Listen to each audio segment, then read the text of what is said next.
Where the fuck are the hedgehogs?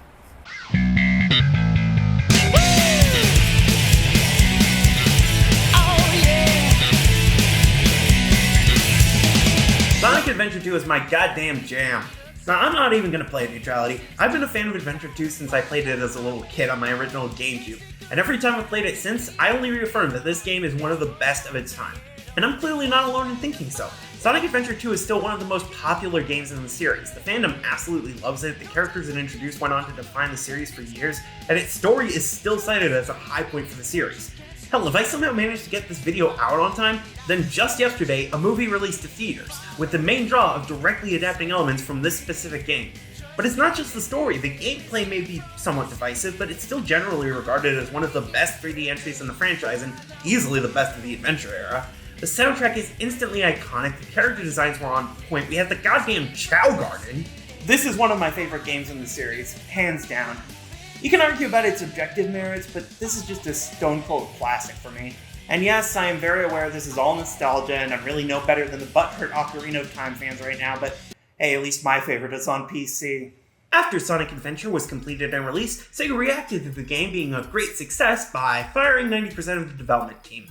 Yeah, while Adventure was a decent success for the Dreamcast, the console itself was more than a bit of a flop, and the rapidly approaching steam train that was the PS2 kind of persuaded Sega to make some iffy decisions. So rather than build a new team to build the game's sequel or allow the old team time to rebuild, they were instructed to start making Adventure 2 with an 11-person development staff, compared to Adventure 1's 120. Admittedly, it probably wouldn't have helped things much if they had given them time to find new developers, since the members of Sonic Team involved were those who moved to San Francisco to help with localizing Sonic Adventure. They even established their own new division while they were Sonic Team USA. At a location that's now a furniture store, I guess. Takashi Iizuka returned as director for the sequel, while one of the writers from Panzer Dragoon, Shiro Mikawa, wrote the game's story. An odd choice for the game's lead writer, given he apparently didn't even like Sonic as a character. He also used his scrapped character idea from Adventure 1 after Sonic Team USA told him to. He went through a few different versions over time, but he did keep the original concept for the character of a black hedgehog who equaled or exceeded Sonic's coolness. Direct quote from Wikipedia on that one. Maybe they were directly quoting something else, but the interviews they cited were one where they only talked about it vaguely and one that's in full Japanese. And frankly, I don't trust the translation provided by Safari, though it does seem fairly accurate to what the wiki claims. Also, apparently the key moment that helped make Kawa figure out Shadow's character was thinking up the "I found you faker" cutscene. That's just incredible. So the development team had a full game to make, one intended to be bigger, faster, and all around better than Sonic Adventure 1, all with a development team about the same size as a football team. Either kind, take your pick. They took some cues from how fans had responded to the previous game, like not including another fishing minigame, though they did keep Big N as a recurring cameo. I remember hearing once that the cameos were put in out of spite because one of the developers was upset that people didn't like Big's levels, but I'm pretty sure that was just a rumor because I can't find a source for it anywhere. Regardless, they wanted to make the game popular, especially with the Western audience, so they pulled from a time-honored tradition and based half the levels off of California, San Francisco and Yosemite National Park in particular. They even used an area from the city as a skybox for City Escape. I don't see it. The game was released in June of 2001 for Dreamcast, on the 19th for North America and the 23rd everywhere else. The game's release ended up being a part of the series' 10th anniversary, and Sega ended up marketing the hell out of it. Pretty cool considering this is almost half a year after the Dreamcast went defunct. Yeah, Adventure 2's release also ended up coinciding with Sega stepping out of the console market and becoming solely a software developer. However, they did have a plan to keep the game alive to give it a wider audience. So, you ever heard of the GameCube? It'd be weird if I hadn't. Yes, less than a year after Adventure 2 released on Dreamcast, it was ported over to the Nintendo GameCube as Sonic Adventure 2 Battle, the first Sonic game on a Nintendo system, at least outside of bootlegs. This is a pretty important moment, all things considered. Nowadays, Sonic being on Nintendo hardware is almost seen as inevitable. Like, it's weirder when his games don't end up there. Hell, Sonic himself has appeared alongside Mario in multiple games, from being a character in Smash Bros. From Brawl onwards to having a whole crossover series where they become Olympians. But at the time, this was a ridiculous plot twist. Like, Sonic was the anti-Mario. He can't be on a Nintendo console. That's one of the warning signs of the apocalypse. Both versions were actually fairly successful, albeit on somewhat different scales. The Dreamcast version ended up selling around 500,000 copies total. Not a bad number by any means, especially for a legitimately dead console. On the GameCube, it sold around 1.7 million copies, over triple what the original version sold and more than any other third-party GameCube game. Overall, it was a very successful game, at least commercially. Critically, it was a bit more controversial. Like with Adventure 1, the Dreamcast version received mostly positive reviews, while the GameCube port got more mixed reviews. Though, even with the Dreamcast version, there were a few major criticisms. The camera was still criticized, and the plot was considered lackluster. I can definitely understand the former, but I don't know about the latter. Like I said before, this game's story is still one of the most beloved in the series, and the game as a whole is still regularly cited as one of the best in the franchise, outside of the audio mixing. The military has mistaken me for the likes of you! The game received one final release in 2012 for PS3, Xbox 360, and PC. I personally have it on Steam, though I'm not downloading it again for this project. I'm playing the GameCube port, Adventure 2 Battle. Though unlike Adventure DX, there aren't really a ton of major changes between versions with this one. As the subtitle suggests, most of the updates were done for the game's two-player battle mode, rather than affecting the main story mode. The biggest change is really just that the Big Cat cameos were removed, which I guess might be controversial for some people. Honestly, I'm mostly playing this version to show off that I still have my childhood copy, even as an adult. Oh Christ, I'm 25. Well, graphically, we've taken quite a few steps up from Adventure 1. Sure, the lip syncs are still not, but the character models are all vastly improved, especially the animations. We go from something that wouldn't look out of place in an early Gary's Mod video to actually reasonable mouth movements. The levels are also a lot prettier in general. Sure, the skybox is still very clearly a 2D image, but the texture quality has been upped and most levels have higher polygon counts. There are also the upgrades to the game's performance. No more loading zones in the middle of levels, pretty much everything is all on the same map. That's a lot better, and it makes sense since we no longer have different sections of each level for different characters. There are reused assets across the game, admittedly, not just the enemies, but various area textures and landmarks reappearing in different levels. Usually though, this makes sense, like if multiple characters go through the same general area, like Space Colony or Eggman's Pyramid. Ah yes, that beloved icon of the American West, Egyptian-style pyramids. I know the one in Vegas doesn't count. Next up is the sound, and yeah, the audio mixing is still... Say something, you fake hedgehog! Yeah. The English voice acting is fairly inconsistent too. Some of it is really good, like I honestly think Ryan Drummond did an incredible job as Sonic, and while I mostly think it's down to better direction, I think Connor Brigness did a better job voicing Tails than his brother. Shadow's a bit more iffy, with David Humphrey occasionally being a little too bland and emotionless, and Rouge... Just received a message from my boss. Yeah, she's not terrible all the time, but I think Lanny Minella is a better recording director than she is a voice actor. I mean, she was also Olu Chow, who to her credit is at his least obnoxious in this game. Still, that's the voice work. Sound effects are okay, and the music... What do you want me to say? It's the Sonic Adventure 2 soundtrack, what can I even comment on? Jun Sano once again knocked it out of the fucking park, especially now that he'd officially formed Crush 40. I mean, this soundtrack just has so many classic bangers, I can't even name them all. Escape from the City, Eggman's Theme, Pumpkin Hill, goddamn Live and Learn. Honestly, even the cringier lyrics and tracks are understandably iconic, and I don't think I'd change a thing about this OST. The different characters even have different styles of music for their levels, like Sonic specializes in hard rock, Shadow has more hardcore techno, while Tails has rocking electronic, Knuckles has rap music, while Rouge sticks to more atmospheric R&B, and Eggman's levels sound like boss themes, appropriately enough. Look, other people can criticize this music if they want to, but I don't have a leg to stand on here. Have you heard the shit I call music? Moving on to the actual game itself, we have two different campaigns to go through here, each have their own unique set of levels, unlike Adventure 1. Yes, this time when the GameCube box art says 30 levels, it's not false advertising. Additionally, both campaigns are available from the start, rather than having to unlock one or the other. However, based on the story and difficulty, I think it's pretty safe to say that you're intended to play the hero story before the dark story. So let's start over there. We have 3 player characters on each side with 3 different gameplay styles in general. Speed levels as Sonic or Shadow, mech shooter levels as Tails or Eggman, and treasure hunting levels as Knuckles or Rouge. Jumping into the hero story, we start with Sonic killing unseen soldiers. I didn't think I could get a cameo in Alcatraz. So for some reason, the human government implied by Sonic Adventure are now a major faction and they're trying to arrest Sonic for reasons. It's not clear at all in the start of the hero story, and frankly even later on, I'm not 100% sure if this was an actual mistake or a military cover-up. Regardless, Sonic breaks out of the helicopter, taking him away, and skydives down to San Francisco. I mean, we don't get an actual name for the city itself, and a later level is named after a real place in San Francisco, so it might as well be. Although I guess it's technically called the capital city, so Washington, D.C., I guess? I swear if I so much as see the word Central City. In any case, we dive headfirst into Skitty Escape, the first speed level in the game and the most iconic level overall, and it has earned its fame. This is an amazing level. Cool set pieces, some tricky platforming, my goddamn jam, it's so good. In fact, I'm gonna save us all some time and just say it right now, all of the speed levels are great. There are a couple with issues, of course. Pyramid Cave can occasionally be annoying with the whole hourglass gimmicks and damn grabby ghosts, and Crazy Gadget is a bit much with the gravity flipping and final puzzle section, but otherwise I think these are incredible. It's kind of disappointing that this was one of the last games with this style of gameplay in the series, because I think if they had made a full game based on this style, it would go down as the best 3D Sonic game hands down. Really, the worst I can say is that the controls aren't 100% perfect.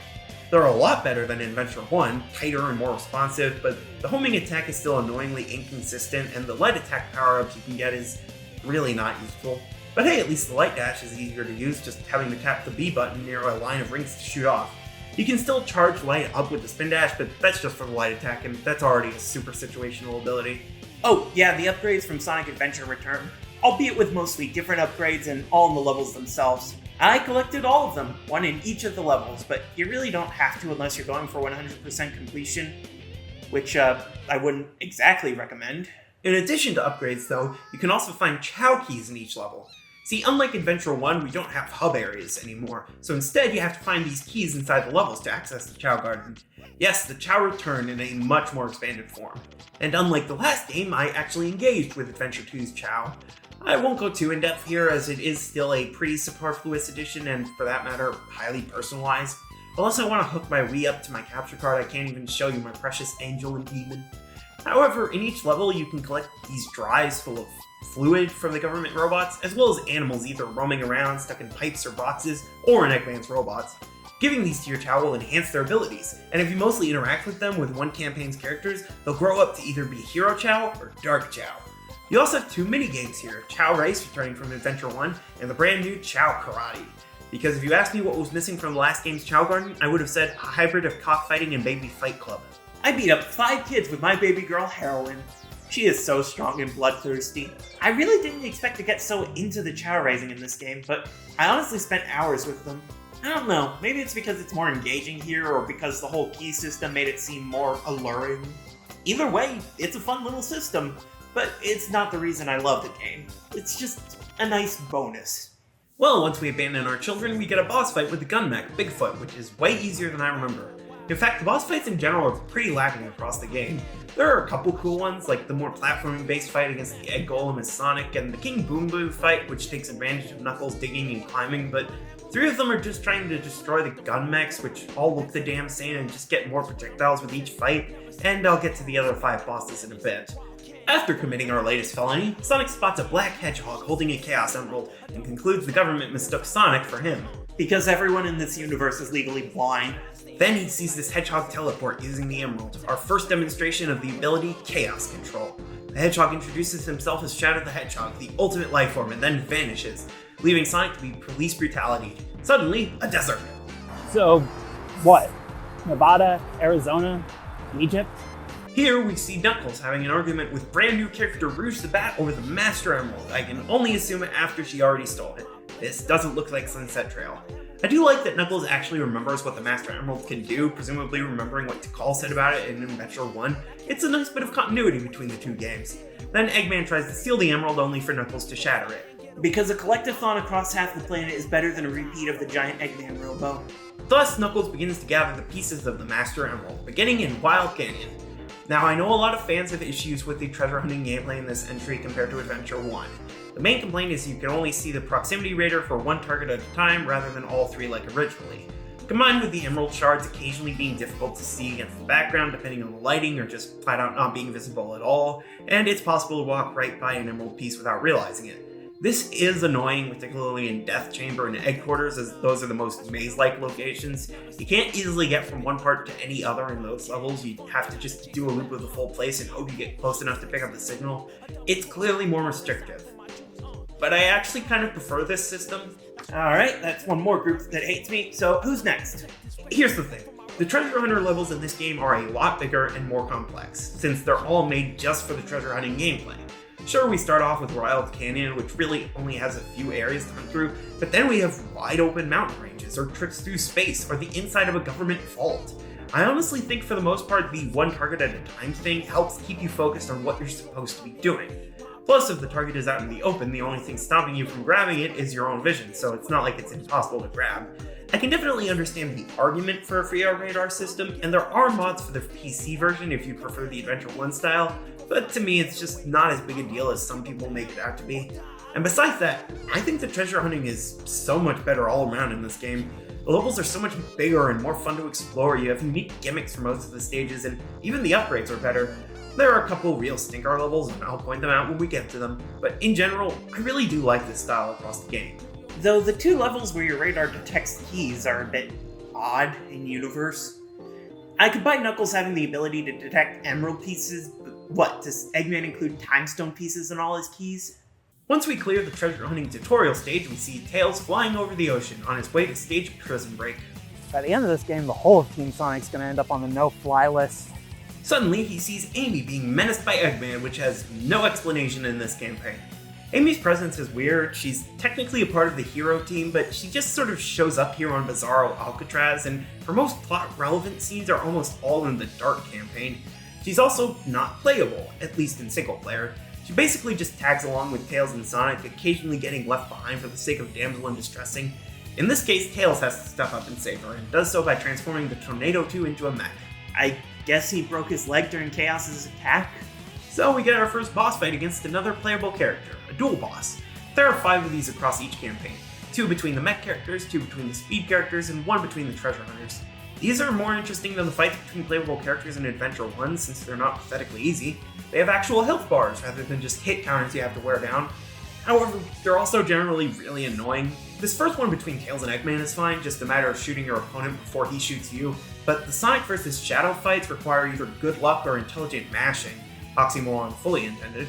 The second Tails and Eggman fight is obnoxious, with your opponent just whipping out super powerful giant lasers seemingly at random, while the Knuckles and Rouge fight, I mean, the arena is interesting, but that's about it.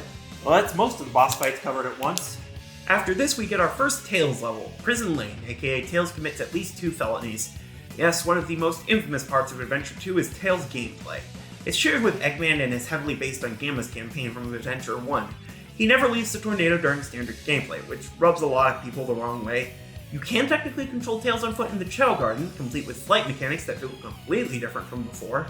However, all of his actual levels are mech shooters, and I can understand why that would be frustrating for people who enjoyed his campaign in Sonic Adventure or saw serious potential in his moveset. Personally, I don't mind it that much, at least in this game. My problem isn't that Tails is in his mech. My problem is that mech feels clunky to control. Turning feels weird, like it takes a second to go in the direction you want instead of forward. The best way I have to describe it is, it sort of feels like a combination of standard movement controls and tank controls. You're also a lot slower and heavier in the mech levels. It makes sense given, big ass robot suit, but it doesn't exactly feel good to control. It's especially odd since Gamma didn't have that issue. He was fast, decently light on his feet. It doesn't help that both campaigns give you platforming sequences with the mech characters before you get the booster and jet engine. Again, with Gamma, the jet booster was cool, but not required for good movement. But with Tails and Eggman, hovering is basically required for any real platforming moments. I'm probably making it seem like I hate the game again, aren't I? Believe it or not, I don't actually hate the mech gameplay here. I actually think the enemy shooting and combo building is still fairly fun, and there are a few stages that are absolutely brilliant. Even Prison Lane, the only Tails level without the booster, is actually very decent. It's a nice little tutorial level, and I'm glad it's here. I just think the mech gameplay is my least favorite of the 3 overall. At least after this level, we get Amy Rose appearing out of nowhere. Was she inside the tornado? I actually like Amy's character in this game. It's a bit cheesy, but she's a lot less of a one-note Super Sonic Stalker joke compared to CD and Adventure, or Heroes. I actually think her little crack about how Sonic should marry her for letting him out is supposed to be a joke even for her, since she lets him out immediately after he says no. After that, we get Metal Harbor, another absolutely amazing Sonic level, which reintroduces Lightspeed Dash and features Sonic grabbing onto a missile for a boost in elevation. Is there a war going on that we don't know about? This is followed by the cutscene that created Shadow. Hey, that's... That blue hedgehog again, of all places. Yeah. The boss fight here sucks, unfortunately, but afterwards we get the announcement that the island is about to fucking explode. This isn't explained until almost halfway through the Dark campaign, but it's directly affecting us now because explanations are for chumps. This leads us directly into our next Sonic stage, Green Forest, yet another classic. The time limit adds a level of tension that really doesn't appear on most levels. We have half pipes and grind rails, and we can even get the kind of useless Ancient Light upgrade here. It's great. After a PNG of the Tornado 2 flies away from the pre-rendered explosion of Prison Island, we take a break from the plot so Knuckles can explore Pumpkin Hill. A very fun level that introduces digging to Knuckles' moveset and has a strong Halloween theme for reasons I don't entirely understand. After that, we get one of the 20 cutscenes real-time fandom has ruined for me forever. Specifically, the Big One version hero. This comes the fuck out of nowhere in the hero campaign. Eggman has appeared a grand total of 3 times before this point, and it's never even implied that he's working on a weapon of mass destruction. The arc has received exactly 0 mentions thus far, and the fact there even is a moon to piss on is mostly just implied. That's honestly kind of a weird part of the hero plotline. Various plot points just sort of happen with almost no explanation. And then you play the Dark campaign and you're like, oh, it was his sled. After this latest act of terror, we get Mission Street. Yeah, I'd call that false advertising, alright. Where's the fox? Mission Street isn't fun. We get the booster finally, but the enemy attacks can cancel out your hover and you're constantly getting bombed despite being in a civilian population. There are so many jokes I could make writing this in spring of 2024, and all of them are in god-awful taste. The falling roads are annoying, and the pillars falling over feel random. It's just not a good level, I'm sorry. After that, Knuckles is in a mine somehow. How did we get here? Aquatic Mine is interesting. It's one of the only water levels in the game, and it's not bad, though finding and grabbing the air necklace can be kind of obnoxious. It's technically optional, but of those few water levels, Knuckles has all but one, including his last playable segment. And grabbing air bubbles is even more obnoxious than in the 2D games, so yeah, it's basically required. Otherwise, it's a pretty good level, I think. After that, he pops his head out of a manhole in the middle of the city. What, are the San Francisco sewers all connected to abandoned mine shafts? Thus, Knuckles finally becomes a part of the rest of the hero team's storyline, getting wrapped up in Tails' latest felony, tracking the president's car and jumping inside. This leads us to Route 101. Why is there a kart racing mode in this game? Sonic and Tails stumble across the president getting threatened by Eggman, with Tails tracking his signal down to the space colony Ark. You didn't think to check the giant fucking space station that he used to explode the moon? Knuckles apparently sees Rouge go into Eggman's pyramid base off-screen, so the heroes decide to break in so they can get onto the Ark somehow. Tails goes first, breaking in through the hidden base. A decently fun mech level, complete with the return of Badniks from Adventure 1 and Unescapable Quicksand. And I actually like this one, shooting a ton of enemies is cathartic. It's not as fun as the speed levels, but it is still a good time. After that, we get Sonic soaring through Pyramid Cave, the kind of annoying level I mentioned before.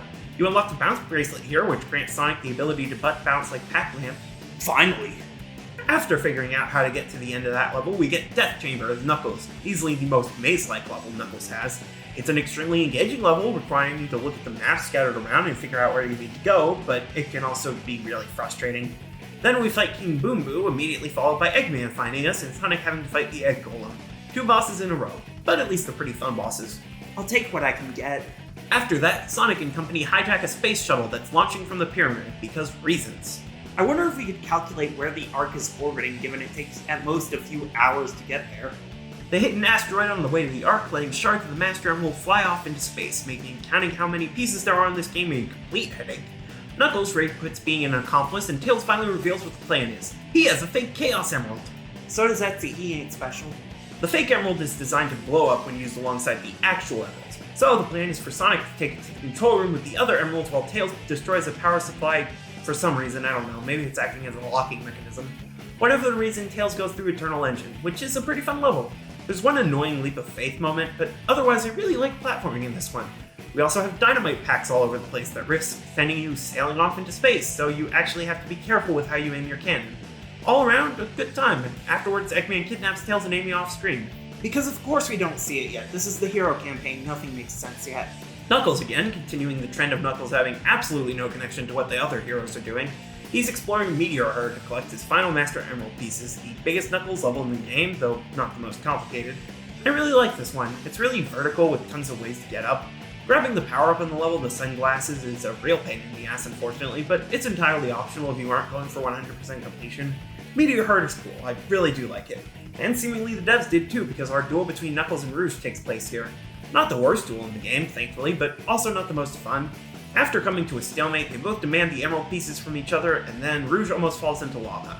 Can't she fly?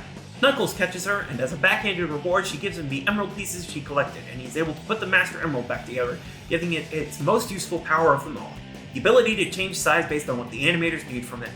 There's light implication of chemistry between the Echidna and the Bat, and then they run off. Next up, Crazy Gadget, aka the gravity flipping level. Not my favorite Sonic level. It's still fun, and I'm glad we get the flame ring, but it's all just a bit much. Puzzle solving isn't exactly a good match for the speed gameplay. Keep in mind, the Layton series is my comfort zone. 33 minutes before the arc fires again and Sonic arrives in the main viewing room of the station. Eggman has a gun to Amy's head and he's going to kill her unless Sonic steps forward and places the Chaos Emerald down on a very specific part of the floor. Of course it's a trap, why wouldn't it be? Sonic gets trapped in an escape pod rigged to explode, says his goodbyes to Tails and Amy, and then gets shot into space. He looks at the fake emerald in his hands, wonders if he can do something with it, and then we see the capsule exploding from far away. Yes, this would make this the first moment in the series which I would call a Sonic Death fake-out moment. Pay close attention, there will be more of these. Since Tails thinks Sonic just got blown up in the vacuum of space, he decides to kill Eggman in revenge. Thus we get our penultimate duel, and this one is the worst duel in the game. I hate the final Met duel, it's just so annoying. At least this one has a definitive winner, unlike the last three which implicitly end in a stalemate. Tails kicks Eggman's ass, and then suddenly Knuckles is walking. Sonic used Chaos Control. Is there actually anything needed to use Chaos Control beyond just holding a Chaos Emerald and saying Chaos Control? Because if that's all it takes, why does nobody but Shadow ever use it outside of this game in 06? Sonic rushes off to sabotage the cannon with only 21 minutes left, leading us into the final level for the Hero campaign, Final Rush. This is a great level. Not the easiest, which I seriously appreciate, but also not annoying. It's a climactic ride, based primarily around grinding on rails. We have multiple paths we can take and really cool shortcuts. It's all so cool. After we clear that, we get our final boss, the last speed duel, and it's kind of fun and it's cool having a running boss fight, but actually landing hits on your opponent is a pain in the ass. Sonic cleans the floor with Shadow, shoves the fake emerald in the cannon somehow, and the credits roll in the Hero campaign. Alright, let's speed things up for the Dark story. I want this to be shorter than the Adventure 1 review. Eggman breaks into a military facility to steal a weapon his grandfather made, starting the Dark campaign with Iron Gate. Yeah, while Sonic had easily the most levels in the Hero side of the game, Eggman has 5 of the 14 Dark levels in the game, with Rouge and Shadow each having 4, with another damn cart level mixed in. Makes sense given Eggman is supposedly the main villain of the game, though he doesn't get the last level of the campaign. In any case, Iron Gate is a good time, lots of huge combos and blasting down doors, a lot of what you'd want out of the next level. Then we see him type on what's clearly a Japanese keyboard. I'm sorry, Sonic Team, but in English at least, the name Maria takes more than 3 keystrokes. He unlocks the weapon using a Chaos Emerald he has somehow, and out comes a very supersonic-shaped genie. I don't know why Shadow does the whole grant you one wish routine with Eggman here, but it gives him an excuse to fight the first boss of the campaign. Hotshot is literally just Bigfoot again, but with legs that work better. After this, Shadow tells Eggman to collect the Chaos Emeralds and meet him on the Ark, which explains the whole Eggman trying to steal the Master Emerald thing.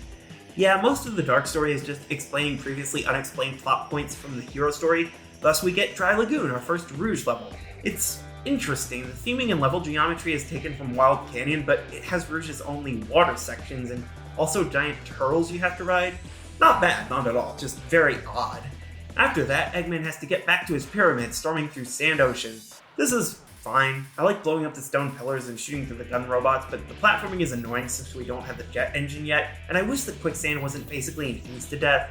After that, we see the news reporting on Sonic stealing a Chaos Emerald from the bank. Again, they are all legally blind. This is where we finally get the backstory of Shadow and the Ark.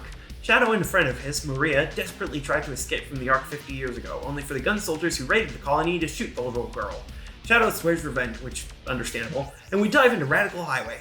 A fun level, reminds me a lot of Speed Highway from Adventure 1, and all around just feels fun to play through. It's like you're actually escaping the cops on the Golden Gate Bridge. I'm not getting a permit to shoot on the bridge. Another repeat cutscene, and we jump to Headquarters as Rouge attempts to get into Eggman's base. Headquarters is probably the second worst treasure hunter level in the game. The damn beetles are annoying. It's just as confusing as the Knuckles equivalent, and I just really didn't have much fun with it at all. Rouge finds a teleporter in the base, which I guess Eggman invented, and says her mission is to find out what Eggman's up to. Wait, then why does he have a space shuttle? We see he's on the Ark, and he goes through the Lost Colony. Thematically, this is a tenser and darker version of Eternal Engine, and by darker, I do mean that incredibly literally. I can't fucking see. We get the jet engine here at least, so platforming won't be as much of an issue from here on.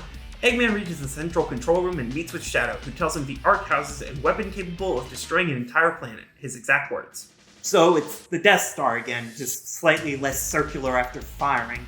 To fully reactivate the cannon, they need all 7 Chaos Emeralds, and Rouge offers them the Blue Emerald in exchange for teaming up. What a motley crew. At least Rouge isn't as completely disconnected from her team as Knuckles is. They decide to raid Prison Island after Rouge tells them 3 of the emeralds are stored there, with Eggman going first with weapons bed. Fine enough level, I like that there are so many easy point opportunities. The bombs dropping can be really obnoxious during platforming moments, but otherwise, it's okay. After that, Amy mistakes Shadow for Sonic. Get some damn glasses! This is how Amy sees the Dark Team all working together, and then we transition to the first duel again. The duels are really the only points where we return to the whole different things happen depending on what character you play as theme from Adventure 1, though we do have a good idea of how each fight goes canonically. After the stalemate, Rouge and Shadow only have 15 minutes for the rest of the plan, with Rouge deciding she can clear a security hall in just 5. It's fun, small and tight, but very well built. Time limit adds some tension and a real need for speed, and unlocking the various safes is a fun idea. I like this level. After that, we get the Flying Dog boss, which is exactly as hard as kicking a real-life dog. She gets locked in somehow, and Shadow runs through White Jungle to save her. An absolutely great time. Sure, it's basically just Green Forest again, but that was already a great level, and so is this. We even get the air shoes, so now Shadow can lightspeed dash too. Another mirror match, and we move on to a flashback of Shadow questioning his purpose and Rouge questioning his morals. Then, because they have 6 emeralds now, we get the scene again. I wonder if they're gonna blow up the moon in the movie. Then the threat falls on deaf ears, which isn't an accurate translation. It turns out Tails was given a Chaos Emerald after the events of Sonic Adventure since he stopped Eggman from nuking Station Square, so Rouge tracks him down in her car. I've got nothing. After that, Shadow chases Tails across Skyroll, which is fun. Don't bother going for the Ancient Light here, it's really pointless. Otherwise, this is the dedicated rail riding level for Shadow, which is a ton of fun. We also get the level theming from Pumpkin Hill along the way, which is weird, but I don't know, I kinda like it. Then Eggman springs the Egg Golem on Sonic, only for Sonic to break it, and now Eggman has to fight it. This is a less fun fight than Sonic's fight against it, and it's a lot easier. Then Rouge breaks into the Ark's computer files, discovers something, and investigates for the final Master Emerald pieces in mad space. This level sucks. This is the worst level in the game. The gravity gimmick doesn't work well, it keeps fucking with the controls, and it crosses the line of size that Meteor Herd came in right under. By contrast, after our encounter with Knuckles, we get the best mech level in the game, Cosmic Wall, the last dedicated Eggman stage. The lower gravity helps reduce the issues with the mech movement, the on-rail section feels super fast, and we get a ton of combo opportunities. We even get an extra armor upgrade that's exclusive to Eggman, right before kidnapping Amy and having the worst boss fight in the game. That's saying something. Afterwards, Shadow confronts Rouge, who's about to steal the Chaos Emerald from the Eclipse Cannon. It turns out Rouge was secretly a government spy this whole time, sent to find information on the Ultimate Lifeform project. This plot point really doesn't make sense, and I don't know how much the localization is just messing things up. Rouge thinks this big lizard thing is the real ULF, and maybe Shadow just has fake memories and isn't actually from the Ark, but the lizard is later stated to be the prototype of the Ultimate Lifeform, and no later game in this series even entertains the idea that the Shadow in this game wasn't originally on the Ark. The timeline is weird considering Gerald's imprisonment and everything, but I'm pretty sure this plot point was just completely dropped. Though I'm saying that before Shadow Generation, so who knows, I could be proven wrong. Afterwards, Shadow goes to the final Dark Campaign stage, Final Chase. Not as good as Finals Rush. I'm not a huge fan of the spinning cylinder gimmick, but in general it's still pretty fun. It's a nice and difficult finale for the second harder campaign, which I do appreciate. Then we get the final duel against Sonic, which we implicitly lose, and then Eggman puts the real Chaos Emerald that he stole after getting his ass kicked into the cannon. Credits roll in the Dark Campaign, and we get a teaser for the last story that looks more like a trailer for a JRPG. I can't explain everything that happens in the last campaign's plot, so here are the cliff notes instead. What's that vibration? Hey, wait. It's all over for us. This is a death sentence for every human being on Earth. Ready! What's going on here? I had nothing more to live for. I went insane. You have to use your emerald. Then, let's get to work. All cut up? Great. With this, we transition into Canon's Core, the last main level in the game, kinda, and the only actual level in the last campaign. This is a real treat. It's basically a relay gauntlet of all 3 playstyles, as most of the characters rush towards the center of the space colony so they can stop it from colliding with the planet below. We even get a brand new level gimmick just for this one sequence, these little time-stopping switches. I really love this level. It's tough as nails, and it's not all equally good. The most annoying is definitely Knuckles' section, since he has to swim through tight corridors absurdly quickly. Still, it's not that bad, and overall I think this level is fantastic. After Sonic reaches the center, we see Amy talk to Shadow, trying to convince him not to commit global genocide, which finally makes him remember that Maria wanted him to help and protect the people of Earth, not kill them all. Look, the writing in this game is so damn cheesy, it really isn't great, but I still love it. Anyways, look, it's the Master Emerald Shrine. So, Gerald studied the ancient Echidna tribe, right?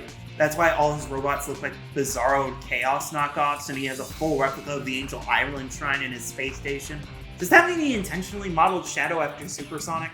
Sonic and Knuckles are stopped by the Bio-Lizard, the prototype for Shadow. What, is this thing not immortal? Shadow decides to step in and kill his older brother for them. This isn't the best boss. The Bio-Lizard himself looks really doofy, and some of the attacks can be really tricky to dodge, but the atmosphere is on point at least. Afterwards, we get Knuckles directly putting to call in order to neutralize the Chaos Emeralds, which is a great way to tie the two adventure games together. However, even though it stops the Emeralds, the Bio-Lizard fuses with the space colony to force it to collide with the Earth, because physics, I guess. So the only option is for Sonic and Shadow to go super together to fight the final boss fight, Final Hazard. This is the coolest shit ever.